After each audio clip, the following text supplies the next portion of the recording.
Good afternoon, everyone. We'll let some folks join in and we'll get started in just a couple minutes. Glad to have you all here.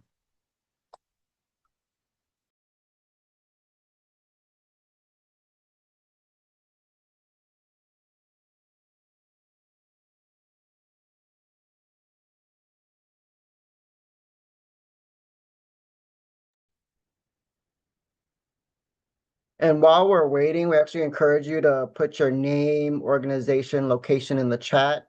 Helps us get a sense of where everyone is accessing us from. So please take a moment to do that if you can. We appreciate everyone joining us today.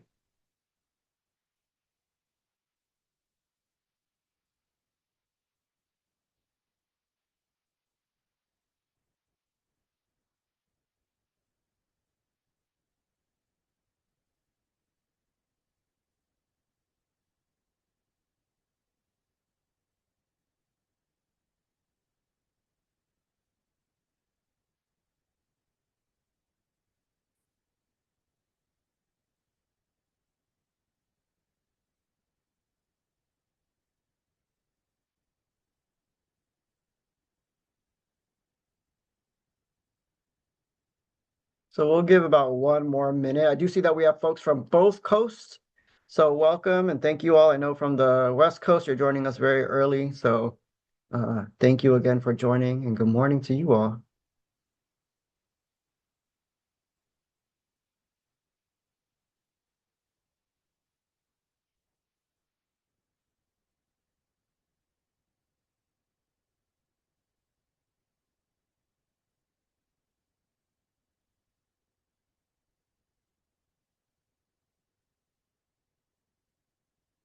All right, so why don't we get started? Again, thank you all for joining us for this month's webinar brought to you by Kairos IMS. My name is Mark Reyes.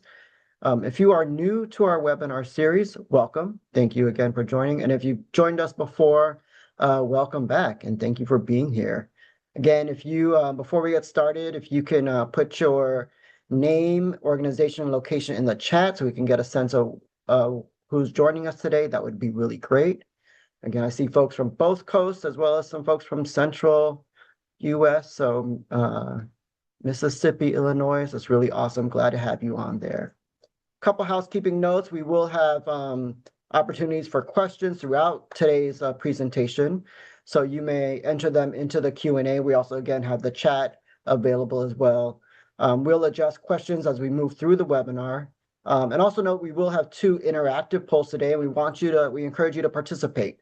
Real Simply Mentimeters, you'll see them as they come up. You can use your camera to scan the QR code or you can type in the code for the Mentimeter. We will again be using Mentimeter. Awesome. I see we actually have a lot of folks from California. So again, thank you. I know it's early over there, so thank you again for joining us. So with that, let's get started. We're at 12:04, and I know we have a good group here, about 20 plus attendees. So thank you again for joining. So this month's webinar is your nonprofit technology helping or holding you back? And it's designed to get us thinking critically about whether the technology we use every day is truly supporting our mission. Nonprofits rely on technology to deliver services, manage programs, understand all of our outcomes, and engage with our funders. And as a sector, I think we all believe that we need to become a more tech-forward community if we want to see the increase in the impact that we're able to make in the communities that we're serving. So we really want to amplify the work that we're doing and making sure that we're having the greatest impact on the communities that we serve. But what we do know is that when systems are disconnected, outdated, or underutilized, technology can actually create more work instead of reducing it, right? We talk about garbage in, garbage out all the time. So today, to help us explore what this looks like in practice and walk us through some real world scenarios, we've invited a leader in this space, a tech and social impact strategist, and a friend to Kairos IMS, Darrell Booker. Darrell, the floor is yours. Thank you so much, Mark, and excited everyone could be here. Like you said, especially those that's on the West Coast. You're up and early. I hope you got your coffee. You're getting your day started. Whether you're tuned in all the way or you're listening in the background, either way, my voice should hopefully give you some things to think about. As Mark mentioned, please put in the chat where you're from. I like to engage, so even though I can't see faces or we can't chat, I love to engage, see who's out there. My work over the years have worked with so many nonprofits. I love to see familiar names or places. So I want to start out, get a shout out. I see Liz Collins from Children Incorporated from Richmond, Virginia. Richmond is my hometown, Liz. So excited to see Richmond, Virginia pop up. Kim Prince with KidSave. Kim, I don't know if my name happened to come across anything, but I sit on the KidSave Embrace Project Task Force. So to see you on the call is really great. Thank you for being here.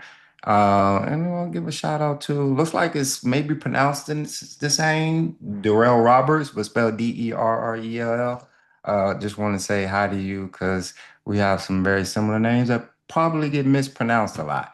But as Mark mentioned, my name is Darrell Booker. I'm a technologist and social impact strategist. Some of you may say, well, what is a technologist and social impact strategist?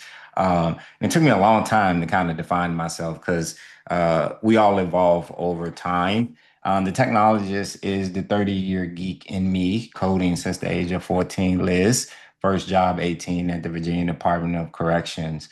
And over time, very much climbed a lot of the ranks as it relates to technology, doing what most coders, full stack developers do, CIO, CTO roles spanning various industries. And it got to a point to where I wasn't fulfilled anymore. It seemed like using tech just to, especially in the for-profit sector, is no fun.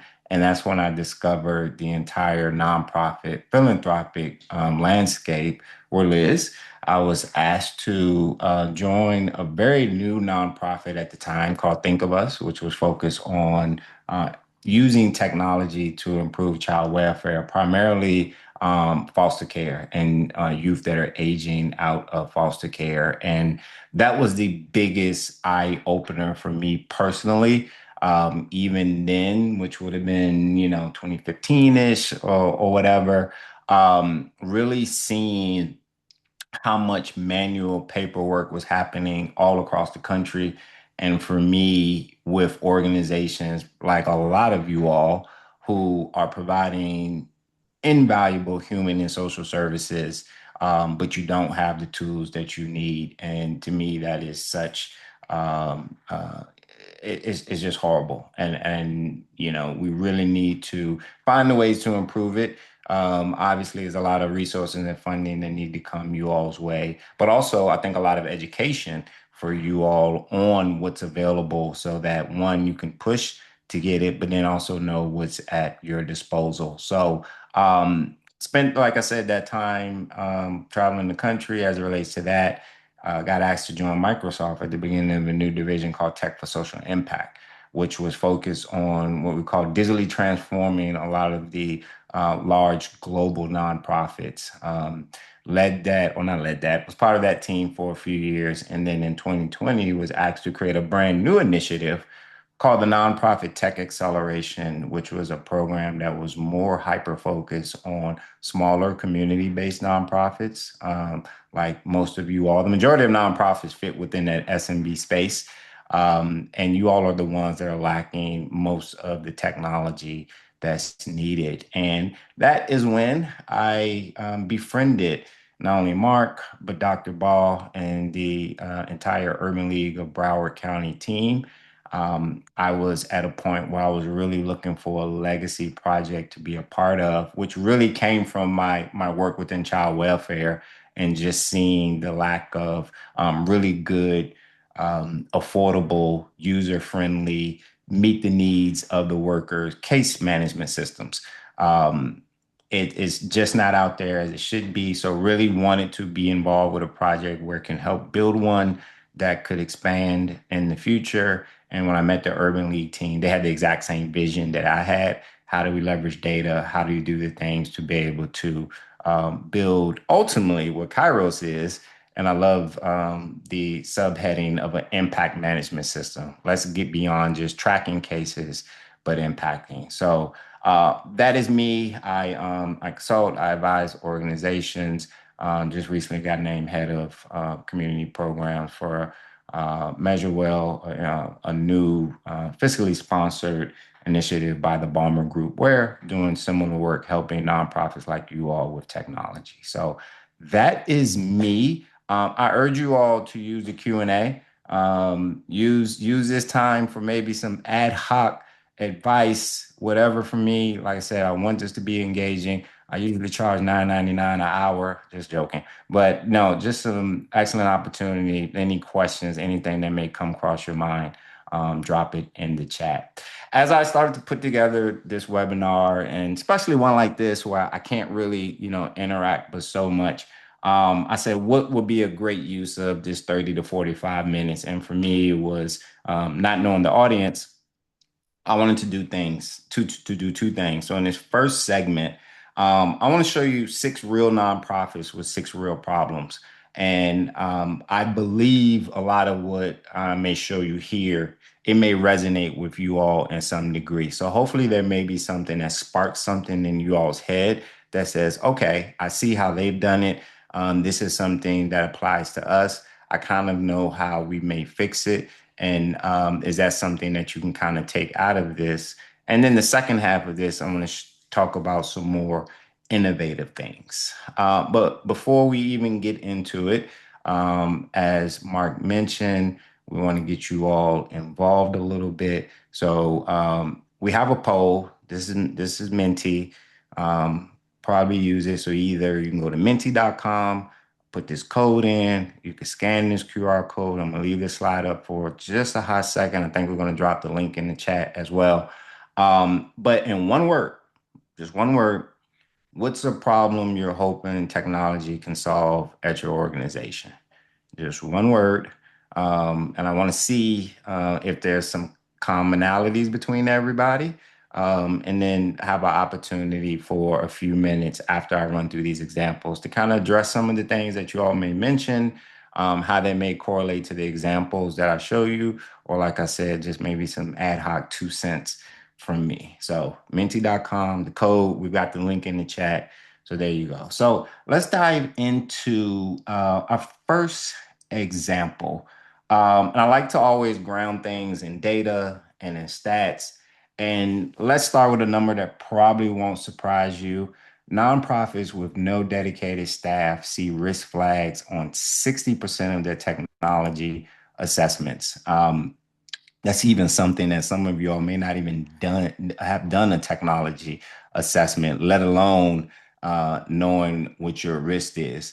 But compare that to organizations with 10 or more tech staff, that number is only 28%. Now, obviously, it may not be realistic for you to have a tech staff of 28, but just seeing what each tech person that you add to that staff really does for you all in terms of your overall tech assessment. And you wouldn't be here if we didn't know that tech powers everything. So please meet Community Rebuilders. They're a federally funded housing nonprofit in Grand Rapids, Michigan, with about 60 people on staff. And like most nonprofits, they don't have a large dedicated tech team. And on top of that, they operate in a HIPAA compliant environment, which a lot of you are, which makes adopting any new tools a higher stake. You just can't just use anything. You really got to look back at it and say, hey, are we HIPAA compliant? Those of you that may be doing international work, there's GDRP, there's all these other things that you have to be compliant around. And that's where picking the right tool is something very vital that you need to take the time to do. So previously, their chief of data and technology, Angela Jalisi, I think I'm going to mispronounce that, was doing everything by hand, drafting emails, transcribing meeting notes, writing grant proposals, and building presentations. First red flag, y'all, chief technology officer should not be doing that amount of work. That is not the role of a chief data and technology. So even from not only using tech, but the tech staff that they did have, they're doing things that they should not be doing. So what did they do? They brought in Microsoft 365 Copilot. And with that, they started to very carefully started tagging data appropriately. developing an internal AI use policy, training their staff on how they're using AI and HIPAA compliance before rolling it out further. And I think that's something, really critical, providing that training on how a tool like Copilot can be used, the do's and don'ts when you think of HIPAA compliance, what data you can and cannot put into it, and really developing training and strategy before rolling it out. And this approach was very deliberate. This isn't about grabbing the flashiest tool, with all the AI or all the tech tools that's out there. Just using Microsoft 365 Copilot isn't necessarily the flashiest, but it's really about adopting the right software the right way. So the result, in her own words, was at least 15 hours were saved per week. That's not a vague productivity claim. That's nearly 2 full days a week given back to an organization that didn't have spare capacity to begin with. So, really urge, a lot of you all may be Microsoft 365 users. We know they have granted offerings. Some of you may be using Google Workspace, very similar. There's Gemini with that, but the way that these tools now can be able to interact with your internal data from not only your email, but your documents, et cetera, it is a huge time saving to be able to work with your internal data. So just leveraging something as simple as that can be wonders for you. All right, let's move to the next example. Again, stats. 93% of nonprofits say lack of technology or tech savvy staff is a major challenge. And this is a pattern almost everyone in this room can recognize. When we look at the pantry at UC Davis, first of all, they're a student-led food security organization that by the end of 2019, they were serving 300 to 500 students every single day. But their stock management was a mess. The tools on the market didn't fit their needs or were completely outside their budget. Sound familiar? A lot of organizations are in that exact same spot. You don't have the tool that meets your needs, or the ones that do are just outrageously priced. For them, when COVID hit, they needed to move to contactless ordering first. Remember, everything was contactless.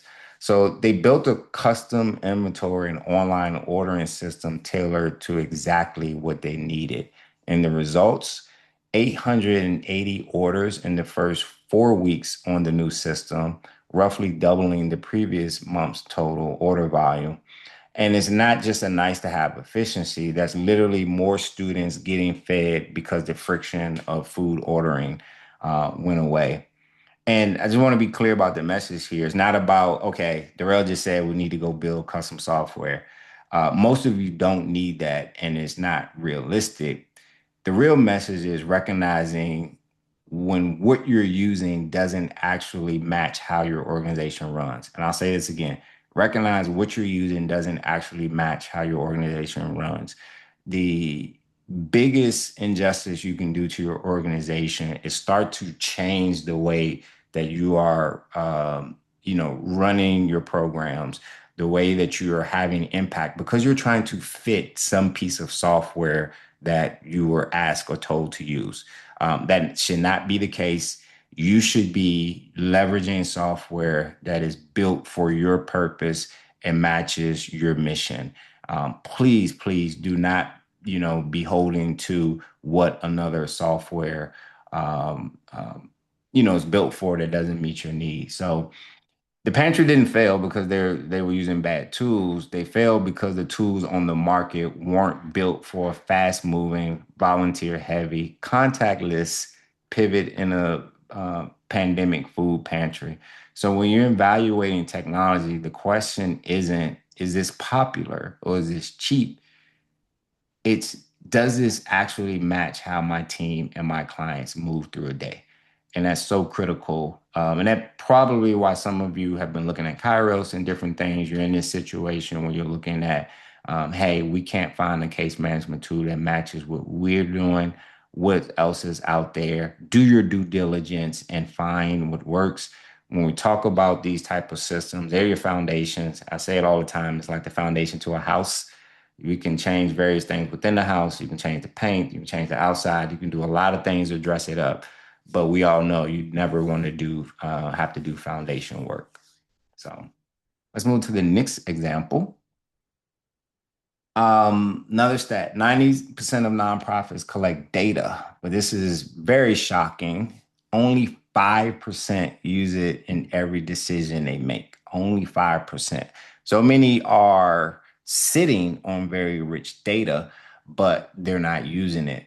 And I want to show you where you can example of closing this gap in real time. So the Independent Drivers Guild represents 80,000 for hire vehicle drivers in New York City.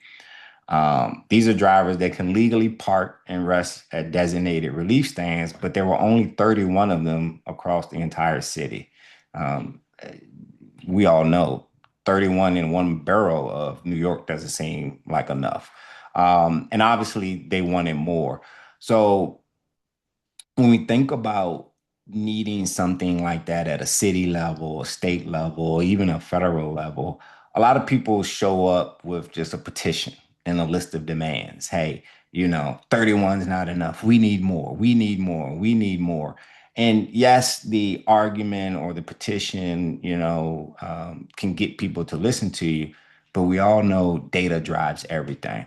So instead, what they did, they took their own driver survey data and they layered it against the city street network, zoning rules, traffic volumes, proximity to amenities, and came out the other side with a short list of 16 vetted street segments as candidates for new relief stands. So instead of just, coming to a town hall and we need more, they actually leveraged data, their own data, leveraged with publicly accessible data, did the necessary work, and actually presented a solution back to the city. They didn't go to the city with the petition, they went with a blueprint. So it's not just about collecting data, but using the decision that mattered the most. Showing up with a decision ready proposal instead of just a demonstrated need is what earned them a seat at the table. So when we think about using technology, sometimes it's not just, hey, how are we using technology for our day-to-day work, but how are you leveraging data and technology to open up your access or open up your possibilities, or even understanding what your TAM or your total addressable market. I'll give you a real example from my work at Microsoft, and I mentioned the nonprofit tech acceleration, and this was summer of 2020, post the murder of George Floyd and racial reckoning. And a lot of what I was asked to do was to provide this digital transformation in those communities most in need, mostly Black and Brown communities. And knowing that we wanted to support nonprofits, as Microsoft Philanthropies, that we were doing is support nonprofits. There was no publicly accessible database, and I still don't think there is one today, of Black led or Black serving nonprofits. The list does not exist. So I had to get extremely creative. So I was able to reach out to Charity Navigator to get a master list of, at that time, 1 point whatever million of nonprofits all across the country, including you all. Everybody was on this list. And then I worked with our data science team and layered that with census data. And with the census data, I was able to drill down to those zip codes that were, primarily Black or Brown zip codes. But I wanted to go beyond that. What were the zip codes that were in need? So filter that data even more, looked at things like uh, home ownership rate, lack of college degree, lack of broadband, all the social determinant factors I can think of, and really determine, okay, what are these community zip codes most in need? Layered that with that list of nonprofits that Charity Navigator gave me that at least told me the mailing or home zip code for the nonprofit, which gave me enough to be able to say, hey, these are the nonprofits that are working in the communities in need. these are the nonprofits that we need to target. So it really changed from just casting this wide unknown net to leveraging data to be able to say, okay, how do we, get a more refined scope of where to go? So um, let's go over to the next example. Um, 8 in 10 nonprofit professionals say disconnected technology contributes to burnout at their organization. I'm sure you may not want to raise your hand, but I'm sure everybody has experienced burnout. If you're in a nonprofit, you probably have a colleague that experiences burnout. Hats off to all of you all. You all are some of the most selfless workers there are. You're understaffed, you're under-resourced, but at the end of the day, if you're burned out, you're not able to deliver what you need. And unfortunately, 60% of the staff that are experiencing the burnout are actively looking for a new job right now. And when we think about the mission of your organizations, it's really tough to be able to do this valuable human and social services work if the staff is turning over. So the Bell Project staff, they were using dashboards constantly. Some of y'all may be using dashboards, some of y'all may not at all. That's something as well, really leveraging dashboard. And these dashboards were what you think, bailing out clients, sending court reminders, coordinating transportation. They loved the simplicity of what they were doing, but it was very custom code. It was fragile and it kept breaking every time. It wasn't sustainable. So they had a tool that they're supposed to use and it just wasn't working for them. Um, so what they did, they went smart. Obviously, they needed to fix it. But instead of building the correct dashboard and telling the staff to adapt it, they leveraged human-centered design, which all things should be. And they first collected the entire staff's feedback first, which is key when implementing any technology. Is really going to help with adoption. Too many times, leaders have those silo conversations at an executive level. They may bring in one or two people. They make this massive decision on we're switching this software. Here's a 2, 3 year plan. And then all of a sudden they just drop it on people and say, hey, you must use that. And then they wonder why they have adoption issues. So getting that feedback first is very, very key. But they did something really cool that I think most dashboards don't. They built in a new system with motivational widgets tied to client outcomes. So not just high level revenue numbers that nobody on the front line cares about. They actually built in data within those dashboard and big numbers and stats that motivated them towards their outcomes. Things like, you have 5 more clients to see to reach this goal, or things that when people are looking at it, it's not just those numbers that the executives wants to see, but what are those numbers that from a staff standpoint not only motivates them, but really gives them clear insight on where they are now and where they need to go. Really revolutionizing how we think of those dashboards. And yes, they're used for reporting, but how can they be used more so in the day to day to make sure that the staff are motivated and they know where they are and hitting their goals. And then also they gave them 3 months of training and transition time. That's actually a really long time. I'll say that a really long time, but a good time. I'm not saying do shorter than that, but that's a really good time to be able to ease people into training, learning it, not contributing to the burnout, and giving them that time to transition. So, and one of the program directors, they said, we did everything we could to get the dashboard to adapt to our staff. They didn't actually have to change their practices to adapt a new tool, which is normally what people have to do when you roll anything out like that. And that goes back to what I said. They didn't just go and pick a new dashboard and then forcing people to use it that may not work. By them getting the feedback from the people, those people felt like they were part of the decision making and actually creating a dashboard that actually works for them.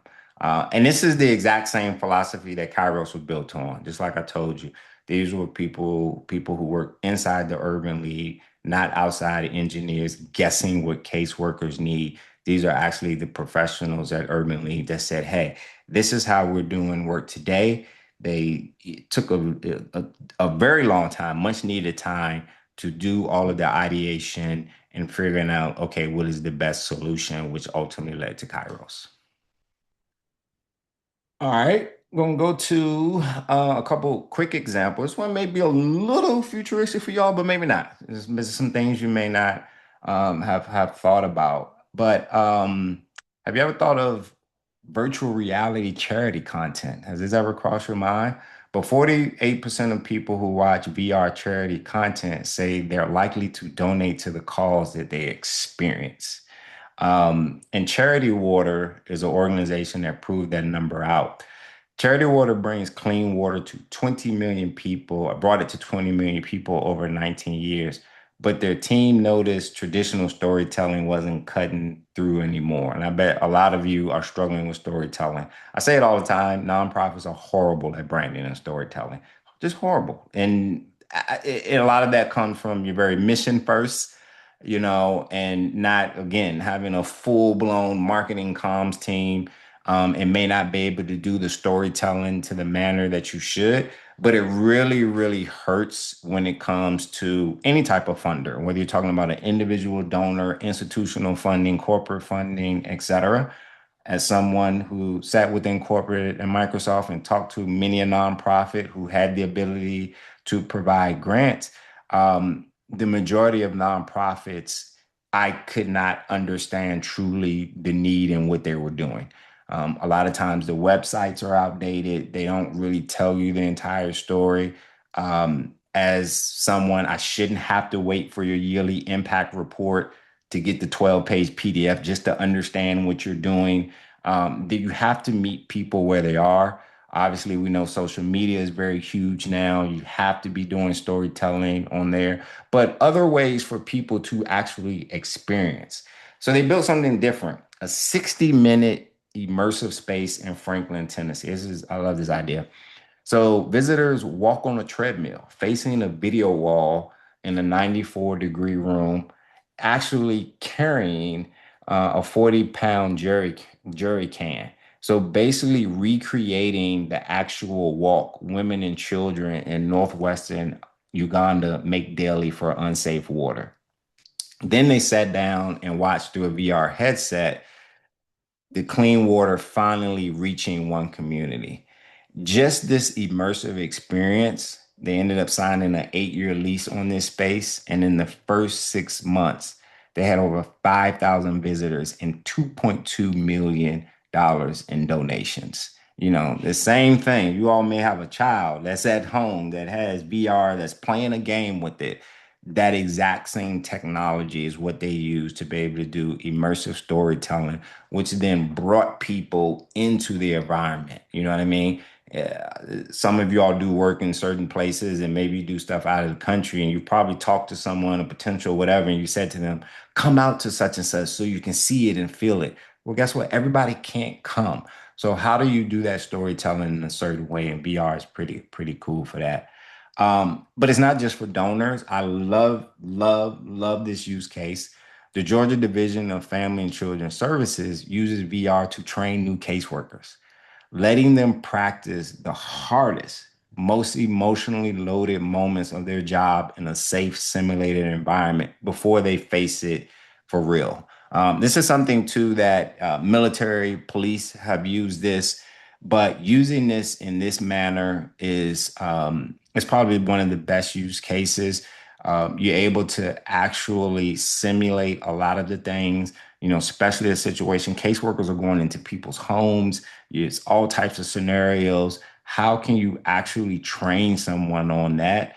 And this is something, child welfare workers, almost never have. They've never had these type of immersive training, and VR is actually what ended up closing the gap. So that's just two examples of VR. Same tool, different type of technology. I told you this is about tech. It's not just software. Virtual reality is a tech. It is something that could be applicable and for some of you all. Um, and as we go to the second half, we're going to talk a little bit more about some of these more innovative things with newer nonprofits. But let's take a minute. Let's look at some of these poll results. Efficiency, extremely big. Um, you know, Organization, okay. Duplication, that's that's a huge problem. There's often a lot of scattered data all over the place. This is really something that every organization has to sit down and make sure you have a strong foundational data environment. How are you making sure that you have one source of truth? You know what I mean? You should not be entering duplicate data in one system or in another. Instead, how do you get systems to talk? I enter it here. If I need to see it here, how do we connect these two? Y'all have heard of terms of APIs and different things. AI is allowing for a lot of that. There should definitely not be any duplication of data at all. Um, Outcome tracking that really goes back to data. If you're not entering as much as you can on the front end, it's extremely hard to be able to get the outcomes. So really looking at, okay, what is all the data that we need, whether it's for funders, whether it is for to show the difference that we're making, and then think about all those data points that you need to collect. Sometimes at the very first time you're interacting with a client or whatever. A lot of you all do some form of intake.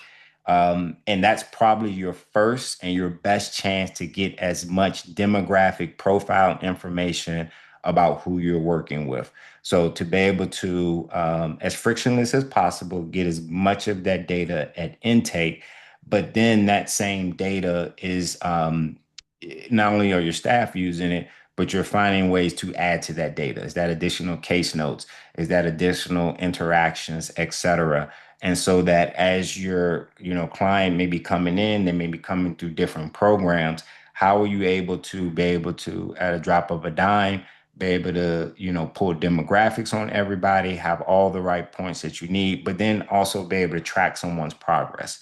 Kind of think of pre and post surveys, a little bit of the same thing, capturing some very key information up front.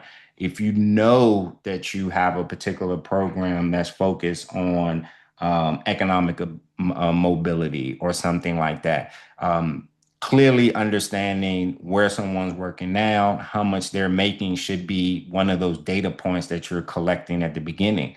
Because if the program that you're putting them through is, say, a workforce development upskilling program, what you need to be able to say is after they graduated our program, they have a new job. They went from making X amount per hour to now making this. So sometimes you really need to sit back, look at what your program is designed to do and the outcome that you hope it's going to have, and then make sure that you're capturing the data at the beginning to really prove out the outcomes that you have.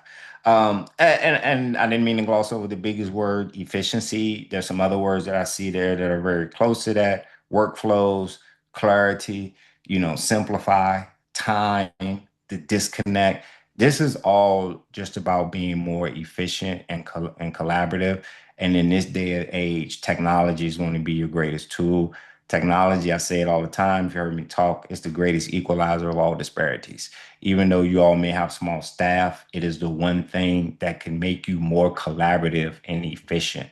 The whole purpose of the nonprofit tech acceleration was to digitally mature you all as nonprofits. I want you to kind of think of that term and digitally mature yourself so that you're working like a well-oiled machine. You're working like the large global nonprofits. You're working just like a for-profit. That is what technology really provides for you all. So, all right. So let's head over to the next section. Um, and I don't mean to scare you here. This is the truth. There's a new generations of nonprofits being built that's tech first from day one. And I hate to tell you this, this is who you're competing with for the same donor and funder dollars. Um, There is a nonprofit accelerator that I actually was a part of when I was uh, back in 2016 when I was at Think of Us, and it's called Fast Forward. I see some of you all on the West Coast. I don't know if you know Fast Forward. They're headquartered there. Amazing nonprofit tech accelerator. Every year they accept maybe less than a dozen nonprofits to go through their program. They really work with these nonprofits on their pitches, their funding. They set them up to be in rooms with all these huge funders out in Silicon Valley. We all know Silicon Valley and different things where the money is. But most of these nonprofit, a lot of them they are founded by some young talent, millennials. I don't think any Gen Zers yet, but a lot of these millennials who are what we're calling digital natives. And that just means they were born and, they grew up in a very digital and tech forward environment. Every kid now is born with an iPhone in their hand. So when they think about how they're doing social impact, they're immediately thinking technology. It's not an afterthought for them. It's immediate technology.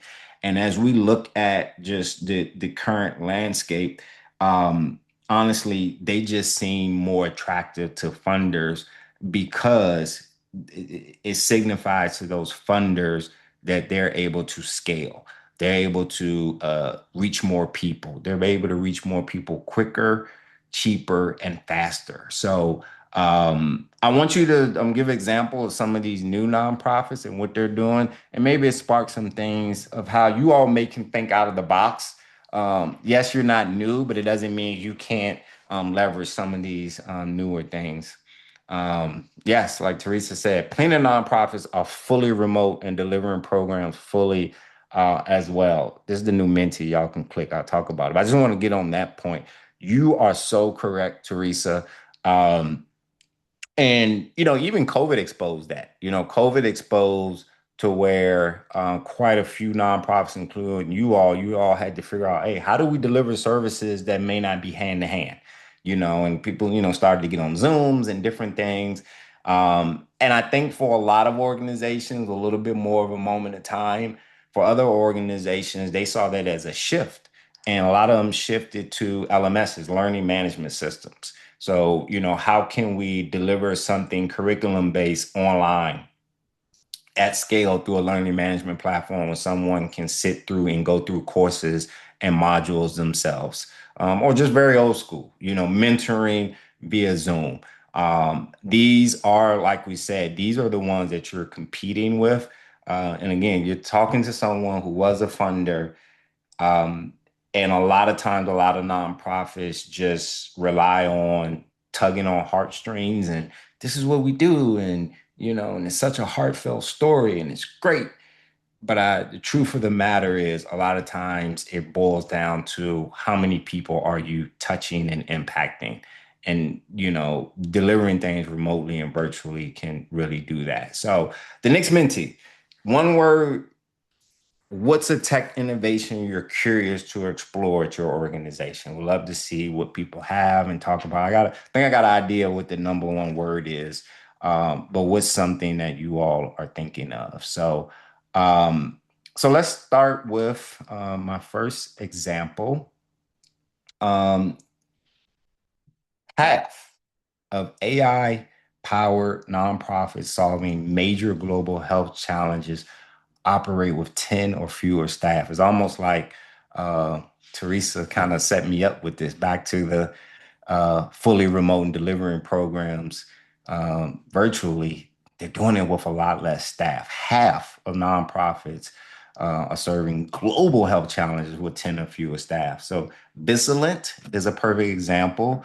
They're a lean team tackling avoidable blindness, one of the largest preventable health crisis in low resource region where there's often just one ophthalmologist for every 100,000 people. I can't even imagine having to fight 100,000 people to see an eye doctor.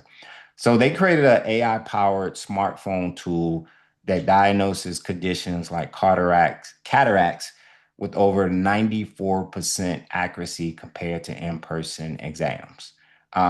and it runs completely offline. So it works even without internet access.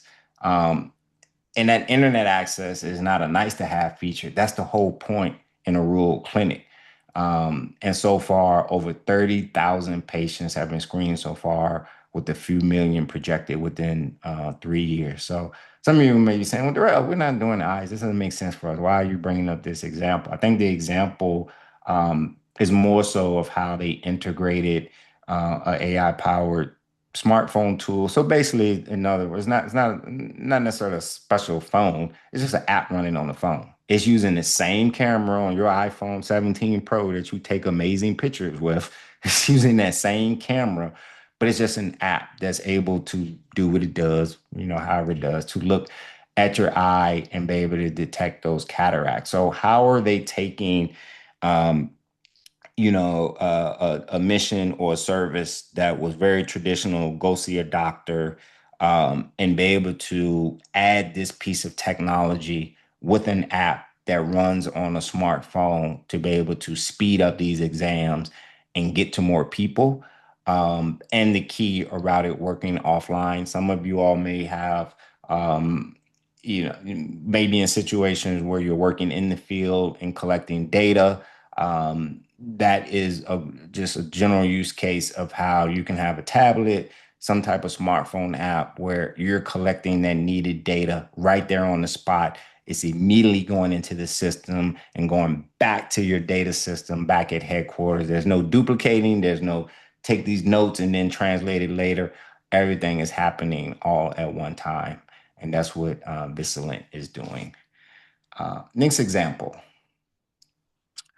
90% of nonprofits expect rising demand for services this year, and 81% are struggling just to find funding for what they're already doing, let alone grow. I'm sure that's a lot of you all. You're struggling to find the funds for what you're already doing, let alone growth.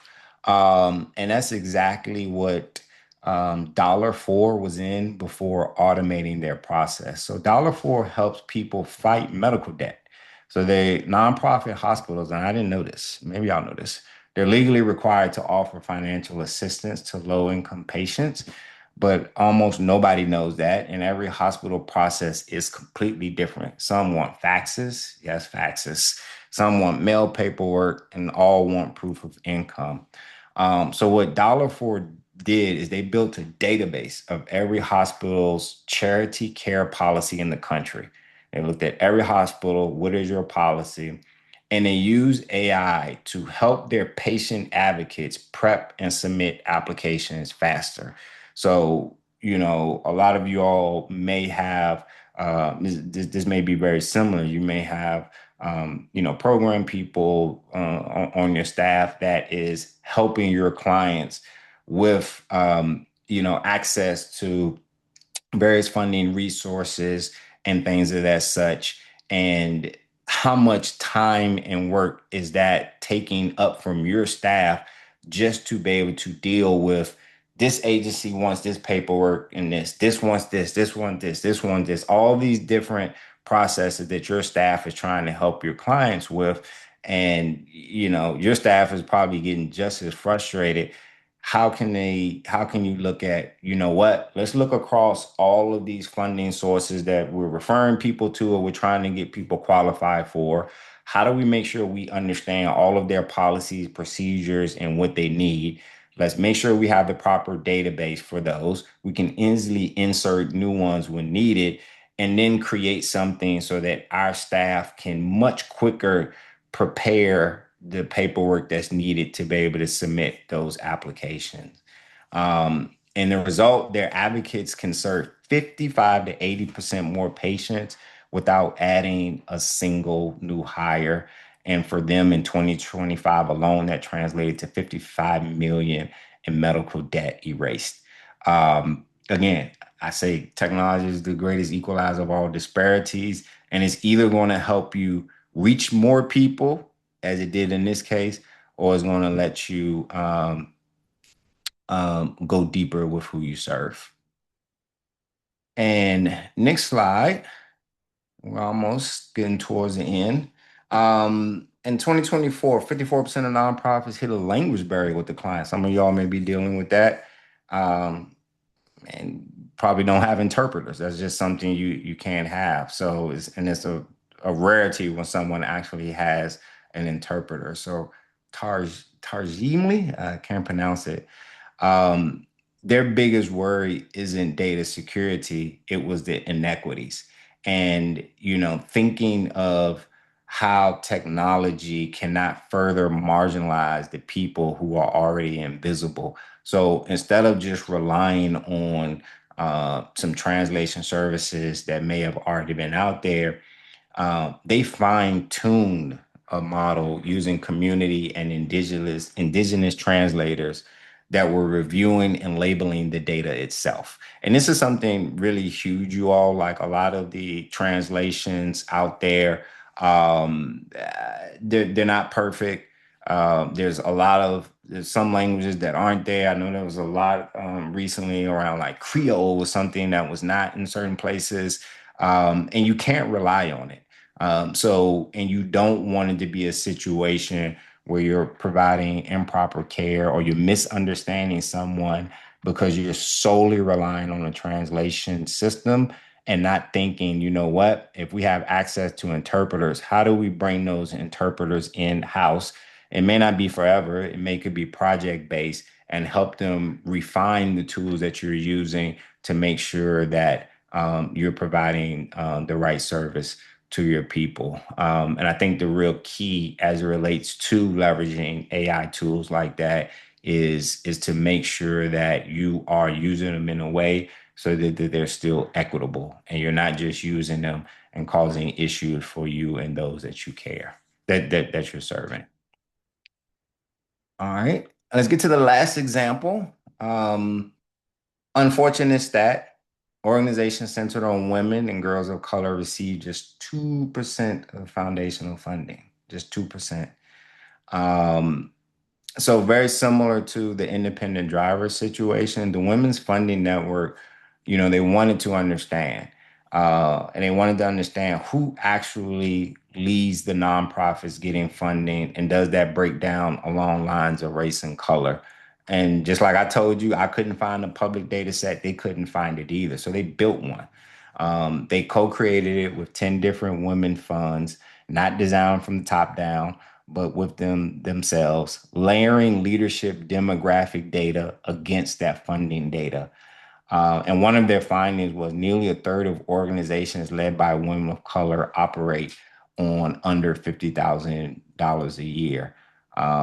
And that was really showed where the funding inequities actually live. So, uh, I think in this example, this was a really good example of they wanted to understand more about the issues that they were facing in funding. So, getting with other organizations like themselves, bringing their data together to at least better understand the true state of where they are, to reveal the certain patterns that they can then advocate for themselves. So this is a great another use case of this may not be a use of data that's helping your day to day, but if I think of the fund development team and you all, this is how you can leverage data to be able to then make those cases and go get the things that you need. All right, so as a wrap up, let's look at the poll results. I'm actually surprised. I thought AI would have been a little bit bigger. Intelligent dot processing, absolutely. That is a technology that everyone should be leveraging at this point. It's a very mature technology in terms of if you're in a situation where you have clients that are filling out things on paper or you have legacy paper, how do you get all of that data in? That technology is extremely mature and at this point, relatively cheap. So you all should be leveraging intelligent document processes to some degree. I see you got AI enabling AI. Absolutely. I can't stress it enough at this point. You all should be leveraging it somehow, some way. Really starting first by internally in your organization, and then how does it extend out to those that you serve? AI content creation, yes. that can definitely help, whether we're talking about storytelling stuff or AI content creation can help with, curriculums or things that you may be creating. Definitely agree with a lot of these things here as it relates to technology that's out there and you should be leveraging. All right. And then, as I mentioned, this whole thing wasn't about AI. It's really more about the foundation that AI needs to work. And I cannot stress this enough. Garbage in, garbage out. That is AI for you. So essentially, it's only good as what's put in. It can't think for you really. AI does not think the way people think it does.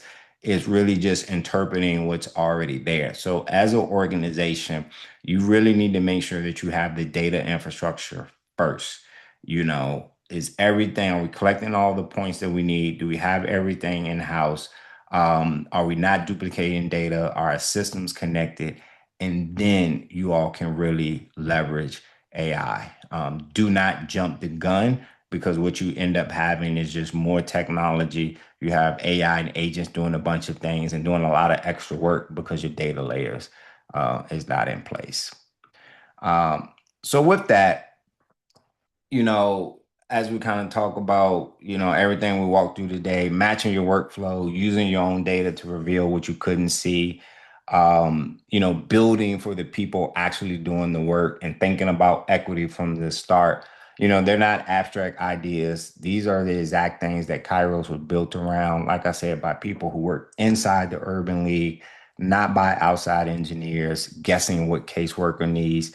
It was much the other way around. Um, and as it relates to AI, Kairos is going to have AI capabilities that are rolling out in phases. But as I mentioned, none of that works without the foundation first. That's what they built. Again, it's not about the flashiest tool. It's the tool that works for you and your organization and really allows you to own your own data. If any of you all's key data sources are in a funder's system, you need to stop right away and say, how do we bring that data in-house to you all? So with that said, I really want to thank all the folks, good friends over at Kairos for allowing me to come and drop a few gems on you all. I hope this was some things to think about. That's really what this was. I love to just spark things in people's mind, give you something to think about. You go back, you talk to people, but definitely urge you all, if you haven't yet, please book a demo for Kairos. This is an amazing foundational system for those of you all that's looking for a new case management system, or as we say, impact management system built by people like you all that will grow and really put you in a position to own your own data and be ready for the future. And I'll leave you with one thing. My mantra is build for the future, not the now. So with that said, I thank you all so much. I don't see any questions. I see some thank yous. Thank you all so much for being here. And I guess we'll see you on the next webinar. Y'all have a great day. Thank you all.